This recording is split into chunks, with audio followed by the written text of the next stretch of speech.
Peri engineering, arts and science, pharmacy, nursing மற்றும் physiotherapy கல்லூரிகள் சென்னை இந்தியாவில் சிறந்த உள்கட்டமைப்பு கொண்ட கல்லூரிகளில் ஒன்று. 100% வேலை வாய்ப்பினை உறுதி செய்யும் சாதனை. ஆயிரக்கணக்கான பிற கல்லூரி மாணவர்களுக்கும் வேலை தந்த பெருமை. பெரி, எங்கள் கண்களில் உங்கள் கனவுகள்.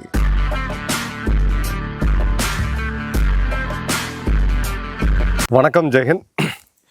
இன்னைக்கு நம்ம சேனலில் இப்போ உலகத்தில் நடக்கக்கூடிய இந்த யுத்தங்களை பற்றி ஒரு டீட்டெயில்டு முக்கியமான அனாலிசிஸ் பார்க்க போகிறோம். வீடியோ ஃபுல்லாக பாருங்கள். இப்போது இந்த ஈரான் மற்றும் இஸ்ரேலுக்கான போர் எதுக்காக அப்படின்ற போது அமெரிக்கா சொல்லக்கூடிய காரணம், ஈரான் கிட்ட அணு ஆயுதம் அப்படின்றது இருக்குது, கிட்டத்தட்ட அவங்க நெருங்கிட்டாங்க, அது எங்களுக்கு ஆபத்து. ஈரானுடைய ப்ராக்சிக்கல் ஹமாஸ், ஹிஸ்புல்லா, ஹவுத்தி, இது இந்த ரீஜனுக்கு மிகப்பெரிய ஆபத்து. மூணாவது, death to America, death to இஸ்ரேல்னு சொல்லக்கூடிய சித்தாந்த ரீதியாக, மத ரீதியாக இவங்க ஒரு மிகப்பெரிய ரேடிக்கல் எலிமெண்ட் அப்படின்றது தான். இஸ்ரேல்கிட்ட கேட்டிங்கன்னா யாரோ ஒருத்தர் தான் சர்வே ஆக முடியும். ஏன்னா ஈரானும் அதான் சொல்கிறாங்க, இஸ்ரேலும் அதான் சொல்கிறாங்க. பட் இதெல்லாம் தாண்டி உண்மையான பாலிட்டிக்ஸ் என்ன இருக்குது, காரணங்கள் இந்த யுத்தத்துக்காக இதுவாக இவங்க சொன்னாலும் உள்ளே இருக்கக்கூடிய உண்மையான ரீசன்ஸ் என்ன, இதோட ஸ்ட்ராட்டஜி யார் என்ன பண்ணுறாங்க அப்படின்னு பார்க்குறதுக்கு போன வருடம் அமெரிக்காவுடைய NSS 2025 பப்ளிஷ் ஆச்சு. நேஷ்னல் செக்யூரிட்டி ஸ்ட்ராட்டஜி அப்படின்றது. அது அவங்களுடைய தேச பாதுகாப்பு பற்றியான ஒரு டீட்டெயில் டாக்குமெண்ட் பொதுவெளிக்கும் கொடுப்பாங்க. அதை பற்றி அந்த சமயமே நம்ம ஒரு டீட்டெயிலான ஒரு ரிவ்யூ போட்டிருந்தோம். இப்போது அந்த வீடியோவை நம்ம இப்போ ஒரு டீட்டெயிலாக பார்த்தீங்க அப்படின்னா ஒரு விஷயம் நமக்கு வந்து தெளிவாக புரியும். செக்யூரிட்டி அப்படின்றது பாதுகாப்பு. ரெண்டாவது கேள்வி அவை உடனடியாக எழக்கூடியது, யார்கிட்ட இருந்து பாதுகாப்பு? அமெரிக்கா சர்வ வல்லமை படைத்த ஒரு நாடு, யாரை கண்டு அவங்க பயப்படணும்? அப்போது இதுக்கு முன்னாடி வந்து சைனாவை பற்றி அவங்க பேசும்போது பைடனுடைய அரசாங்கத்தில் இந்த சமயத்துலலாம் அந்த செக்யூரிட்டி ஸ்ட்ராட்டஜியை நல்லா கவனிச்சிங்க அப்படின்னா, சைனாவை வந்து பேசிங் சேலஞ்ச், நம்மக்கிட்ட வேகமாக ஓடி வரக்கூடிய ஒரு சேலஞ்சு, ஒரு சவால் அப்படின்றது வச்சுருந்தாங்க. ஆனால் 2025 சைனாவை ரைவல் அப்படின்னு சொல்லி சொன்னாங்க. போட்டியாளர் எந்த துறையில்? குறிப்பாக எக்கனாமி மற்றும் டெக்னாலஜி, பொருளாதாரம் மற்றும் தொழில்நுட்பத்தில். ஸோ கிட்டத்தட்ட இன்றைக்கி ஒரு வேர்ல்டோடைய கிரிட்டிக்கல் 56 டெக்னாலஜியில் 36க்கும் அதிகமான தொழில்நுட்பத்தில் பார்த்தீங்க அப்படின்னா சைனா தான் முதல்ல இருக்காங்க. உதாரணத்துக்கு 6G ரோல் அவுட், நீ உலகத்திலே 6G முதல்ல ரோல் அவுட் பண்ணக்கூடிய நாடாக சைனா இருக்குது. மேனுஃபேக்சரிங் எடுத்துக்கிட்டிங்கன்னா மிகப்பெரிய வலிமை இருக்குது.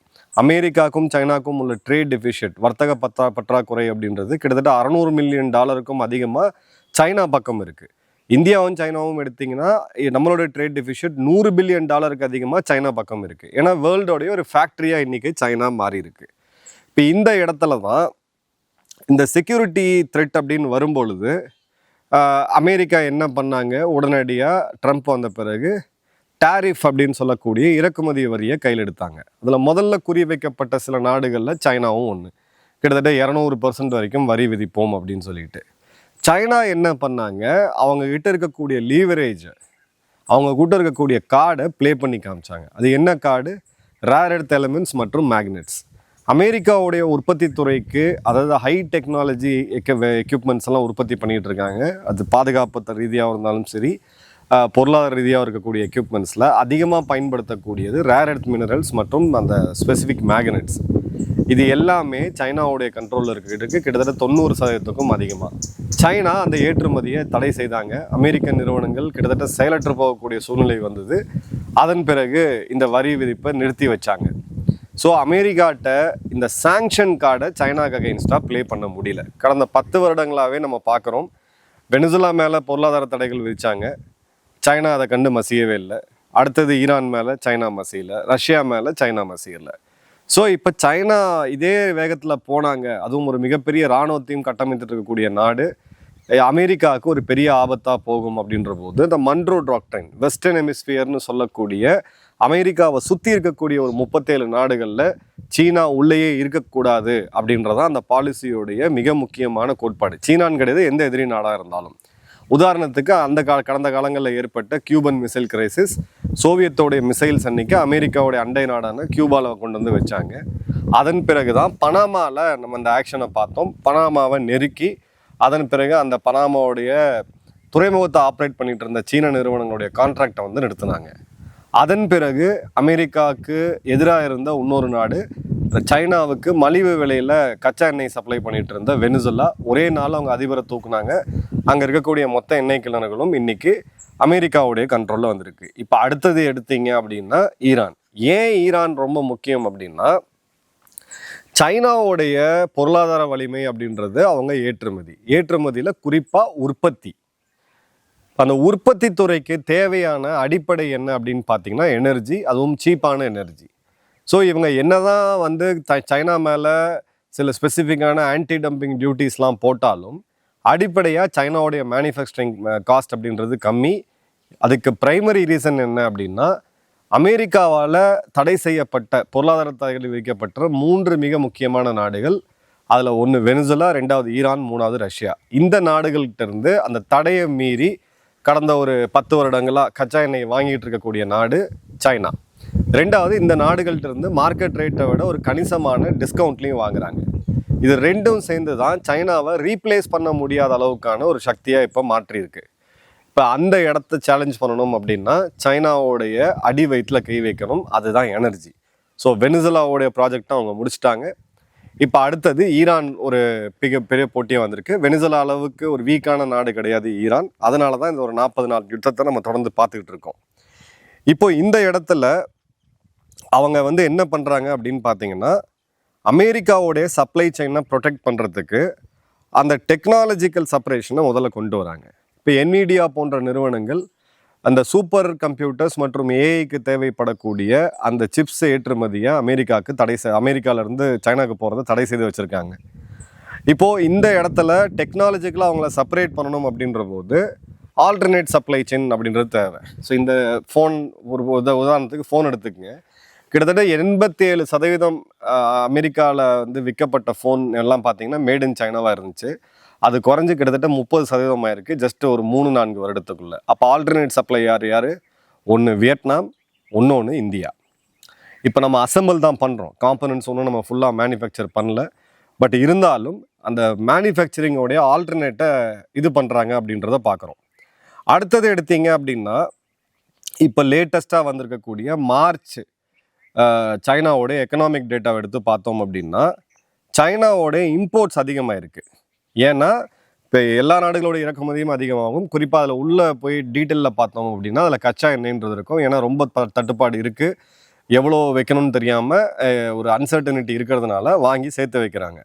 அதே சமயம் பார்த்தீங்கன்னா சைனாவோடைய ஏற்றுமதி கம்மியாக இருக்குது. இதுதான் மிக முக்கியமான பாயிண்ட். இப்போ 2 இடத்துல அமெரிக்கா கை வைக்கும்போது சைனாவோடைய ஏற்றுமதி அப்படின்றது மிகப்பெரிய லெவலில் பாதிக்கப்பட்டிருக்கு. அதோடைய ஃபஸ்ட்டு ரிஃப்ளெக்ஷன் அப்படின்றது மார்ச்சில் தெரியுது. ஏப்ரல், மே, ஜூன் அதோடைய டேட்டா நம்ம ஜூலையில் பார்த்தோம் அப்படின்னா எந்த அளவுக்கு அது சீனாவுடைய பொருளாதாரத்தை தாக்கியிருக்கு அப்படின்றத நம்ம கிளியர் கட்டாக பார்க்கலாம். ஸோ இந்த இடத்துல தான் குளோபல் மார்க்கெட் ரேட்டை விட இப்போ இவங்க கம்மியாக ஆயில் வாங்கிட்டு இருந்தாங்க வெனிசுலா, ஈரான் மற்றும் ரஷ்யா கிட்ட. ரஷ்யா இப்போ அந்த டிஸ்கவுண்ட்டை கணிசமான அளவுக்கு கம்மி பண்ணிட்டாங்க. இந்தியாவுக்குமே ரஷ்யா இப்போ டிஸ்கவுண்ட்டில் ஆயில் கொடுக்கறது கிடையாது. நான் மார்க்கெட்டில் டிமாண்ட் இருக்கும்போது எதுக்கு நான் டிஸ்கவுண்ட்டில் கொடுக்குறேன்னு சொல்லி ரஷ்யா அதில் லாபம் அடைகிறாங்க. அது ஒரு நாடு இயல்பாக செய்யக்கூடியது தான். ஈரானும் பார்த்தீங்க அப்படின்னா இப்போது சைனாக்கும் இந்தியாவுக்கு கொடுத்த ஆயில் எல்லாமே மார்க்கெட் ரேட்டை விட சற்று கொஞ்சம் கம்மியாக இருக்கக்கூடியது. ஏன்னா அதில் நமக்கு ஈரானுக்கு இருக்கக்கூடிய ட்ரஸ்டட் ஆயில் பையர்ஸ் யாருன்னு பார்த்தீங்கன்னா இந்தியாவும் சைனாவும் தான். இப்போ வெனிசுலாவுடைய ஆயில் முழுக்க அமெரிக்காவுடைய கண்ட்ரோலில் போயிடுச்சு. இப்போ சைனா இந்த அழுத்தத்தை கொடுக்கும் பொழுது எங்களுடைய உற்பத்தி துறை பாதிக்கப்படும் போது சொல்லும்போது அமெரிக்கா என்ன சொல்கிறாங்கன்னா, எங்ககிட்டேருந்து நீங்கள் ஆயில் வாங்கிக்கங்கன்னு. வெனிசுலா ஆயிலையும் நீங்கள் அமெரிக்காட்ட தான் வாங்கி ஆகணும், அமெரிக்காவுடைய ஆயிலும் நீங்கள் அமெரிக்காட்ட தான் வாங்கி ஆகணும். இப்போது இந்த மாதிரியான எண்ணெய் ரிஃபைனரிஸ்லாம் மாசுபடக்கூடியது. அமெரிக்கா ஒரு புனிதமான, உலகத்திலேயே ஒரு மிக சுத்தமான நாடு அப்படின்னு சொல்லிட்டு இருந்தவங்க ட்ரில் பேபி ட்ரில் அப்படின்னு சொல்லி ட்ரம்ப் அந்த தேர்தல் பிரச்சாரத்திலே அறிவிச்சிட்டு இருந்தார். இப்போது அமெரிக்கா ஒரு மிகப்பெரிய ஆயில் எக்ஸ்போர்ட்டராக மாறி இருக்காங்க. கிட்டத்தட்ட 19 லட்சம் பேரல் அளவுக்கான ஆயிலை இப்போ அமெரிக்கா உற்பத்தி பண்ணுறாங்க. இப்போ சைனா இந்த இடத்துல தாங்கணும் அப்படின்னா அமெரிக்காட்டிலேருந்து ஆயில் இம்போர்ட் பண்ணுறது தவிர ஒரு வழியே இல்லை. இப்போ இந்தியா ஏற்கனவே அமெரிக்காட்டிலேருந்து நம்ம ஆயில் வாங்க ஆரம்பிச்சிருக்கோம் அப்படின்றத பார்க்குறோம். இன்ஃபேக்ட் கேஸ் வாங்குறத ஆரம்பிக்கவே பார்க்குறோம். இப்போ சைனா அமெரிக்காட்ட ஆயில் வாங்க ஆரம்பித்தாங்க. நாளைக்கு ஈரான்கிட்ட இந்த ஒரு போர் முடிவுக்கு வந்து ஏதோ ஒரு அக்ரிமெண்ட்டில் ஈரானோட ஆயில் வந்து அமெரிக்கா அலோவ் பண்ணுறாங்க. நீ விற்றுக்கோ, வெளியில் விற்றுக்கோ, உனக்கு பொருளாதார தடையை நான் எடுக்கிறேன், ஆனால் நீ டாலரில் தான் விற்கணுன்ற அக்ரிமெண்ட்டில் தான் ஈரானை வழிக்கு கொண்டு வருவாங்க. அப்போ ஈரானோட ஆயிலுமே டாலரில் வந்துருச்சு, வெனிசுலாவோட ஆயில் டாலரில் வந்துருச்சு. அமெரிக்கா உற்பத்தி பண்ணக்கூடியது நிச்சயமாக அவங்க டாலரில் தான் கொடுப்பாங்க. மிச்சம் இருக்கிறது வந்து ரஷ்யா மட்டும்தான். ரஷ்யா புத்தின் ஏற்கனவே இந்த ஆஃபரை ட்ரம்ப் கொடுத்துட்டாரு, என் மேலே இருக்கக்கூடிய பொருளாதார தடைகள்லாம் எடுங்க, நான் வந்து இனிமேல் டாலரில் ட்ரேட் பண்ணிக்கிறேன் அப்படின்றது. அப்போ ட்ரம்ப்போடைய ஸ்ட்ராட்டஜி அவர் வந்து முட்டாள சித்தரிச்சிட்டு இருக்காங்க. எந்த அளவுக்கு அவங்களுடைய ஸ்ட்ராட்டஜி இருக்குது அப்படின்னு பார்த்தீங்கன்னா, சைனா இனிமேல் ஆயில் வாங்கணும்னா அமெரிக்காட்டம் தான் வாங்கணும், அட்லீஸ்ட் ஒரு 20%. அப்போ என்ன ஆகுது, சைனாக்கும் அமெரிக்காவுக்கும் உள்ள அந்த வர்த்தக பற்றாக்குறை, ட்ரேட் டெஃபிஷியட் அப்படின்றது கம்மியாகும். இப்போ $650 பில்லியன் கிட்டத்தட்ட இருக்கிறது. ஒரு $300 பில்லியன் அளவுக்கான எண்ணெயை வந்து அமெரிக்காட்டேருந்து வாங்கினா கூட அது அப்படியே பாதியாக குறையும். ஸோ அமெரிக்காவுடைய எக்கனாமி அப்படின்றது இன்னும் பேலன்ஸ் ஆகும்.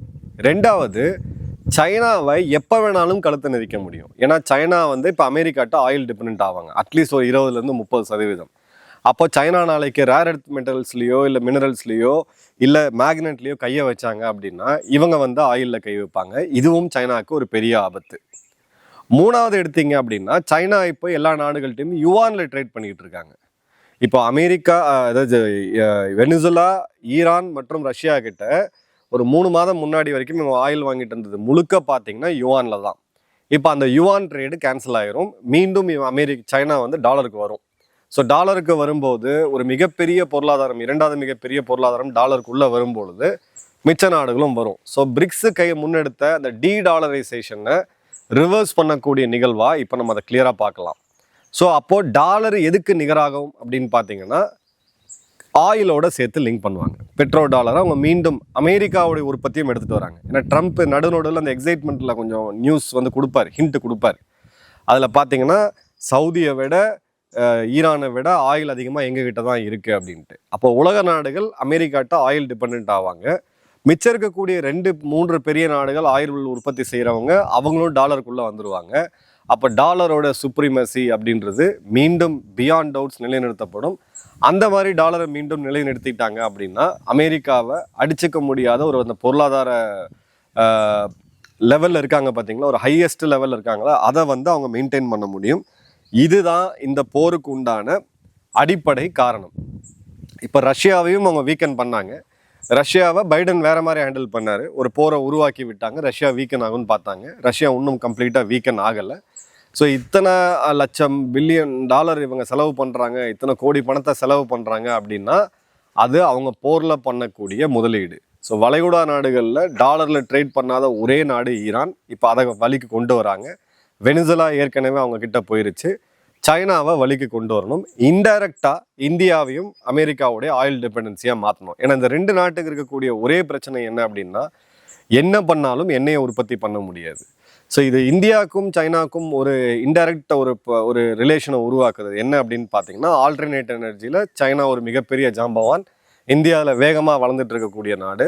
ஸோ ஆல்டர்னேட் எனர்ஜியை நோக்கி இந்தியா போகும், ட்ரெடிஷ்னல் எனர்ஜியை நோக்கி அமெரிக்கா போகுது. உலகத்தை மீண்டும் தன் கட்டுப்பாட்டுக்குள்ளே வைக்கிறதுக்கான ஒரு சித்து விளையாட்டு தான் இந்த ஈரான் US வார். உங்களுடைய கமெண்ட்ஸ்ன்றதை மறக்காமல் கமெண்ட் பாக்ஸில் போடுங்க. நன்றி, வணக்கம், ஜெய்ஹிந்த்.